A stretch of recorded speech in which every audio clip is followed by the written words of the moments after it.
السلام عليكم ورحمة الله وبركاته. haddii aad ogaatay biyaha diiran ee subaxda hore la cabaa waxtarka caafimaadii ay leeyihiin sidoo kalena haddaad ogaatay malabka saafiga ahi waxtarka uu jidhka u leeyahay soo qaad koob biyo diirana kadibna ku dar hal qaado oo malab saafi ah kadibna cab subaxda hore xilliga quraacda hal saac ka hor aynu soo qaadana 10 faa'iido oo ay jidhka u leeyihiin biyaha diiran iyo malabka la isku daro ee waqtiga la cabo waxaanay kala yihiin kow waxay dawo ka yihiin dhammaan xanuunada ku dhaca dhuunta sanka waxaanay nadiifiyaan laabta laba waxay hoos u dhigaan naaxitaanka badan ama miisaanka badan ee jidhka waxaana yareeyaan casiraadda caloosha iyo cilladaha kale ee caloosha saddex waxay ilaa xad yareeyaan calool istaagga afar waxay wanaajiyaan habsami u shaqaynta xididada dhiigga ee wadnaha waraabiya waxaanay aad u yareeyaan xanuunada sababa wadna istaagga shan waxay in badan hoos u dhigaan dhiigkarka waxaanay gubaan baruurta iyo subagga badan ee jidhka lix waxay joojiyaan shubanka waxaanay caloosha ka saaraan bakteeriyada dhib kale toddoba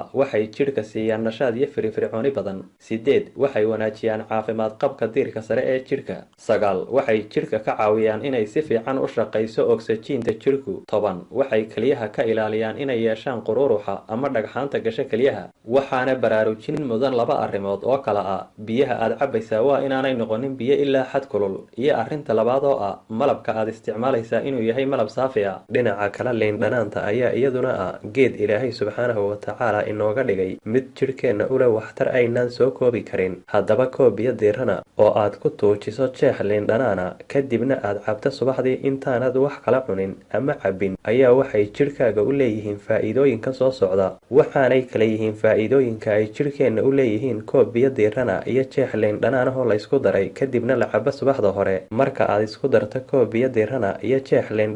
oo aad cabto subaxda hore xilliga aanad wax kala cunin ama cabbin waxay jidhkaaga siinayaan xaddiga ugu badan ee faytamin c sidaa darteedna waxay kor u qaadayaan awoodda uu jidhkaagu u yeelanayo inuu iska difaaco xanuunada laba waxay si layaab leh u wanaajiyaan dheefshiidka waxaanay meesha ka saarayaan cilladaha kala ah casiraadda calool ololka dibirada ka timaada cuntooyinka qaarkood waxaanay guud ahaanba uurku jirta ka dhigayaan mid nadiif ah saddex waxay guud ahaan jidhka ka saarayaan noocyada kala duwan ee fashanka waxaanay ilaa xad wanaajinayaan kala goysyada jidhka afar waxay jidhka ka saarayaan subagga iyo baruurta saayidka waxaanay dhiigga ka dhigayaan mid nadiif ah shan waxay ka hortag ka yihiin dhammaan xanuunada ku dhaca afka gaar ahaana ilkaha iyo ciridka lix waxay beerka ka saarayaan sunta waxaanay dheefshiidka ka caawiyaan inuu soo daayo dheecaanada burburiyayaasha ee muhiimka waa dheefshiidka toddoba koob biyo diirana iyo jeex liin dhanaana oo aad cabto subaxda hore waxay meesha ka saarayaan dhammaan xanuunada ku dhaca dhuunta